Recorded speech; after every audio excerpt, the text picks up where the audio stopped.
Alright, so last example. So I want you to solve the equation in the interval 0 to 2 pi of cosine of the quantity x plus pi 6 minus cosine of the quantity x minus pi 6 equals 1. So this is what we were doing in section 10.3, solving equations.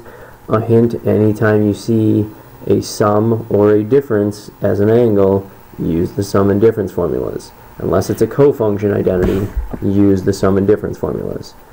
So pause the video, unpause when you're ready to check your work. Remember, you're restricted to between 0 and 2 pi, so you are not finding general solutions. Okay, so the first one, cosine of x plus pi 6 becomes cosine of x cosine of pi 6 minus sine of x sine of pi 6.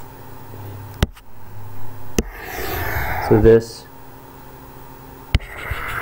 is from this. Then I have cosine of x minus pi 6. So here I'm subtracting this though. So I distributed the negative already, so this becomes cosine of x times cosine of pi 6, and then normally because it's a difference for cosine that would have been addition, but because of this subtraction I distributed the negative so it became subtraction. And so then I have the sine of x times the sine of pi 6.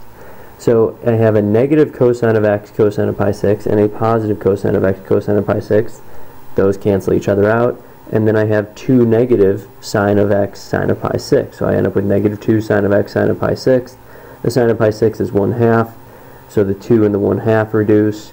And I end up with negative sine of x equals 1. So sine of x equals negative 1. So x is 3 pi halves. Alright. So we want to make sure we know the sum and difference formulas, understand the many applications for them. If you're given just a single angle, you want to find two angles on the circle that add or subtract to the given angle. Plug values into the sum and difference formulas with the angles from the circle. Done.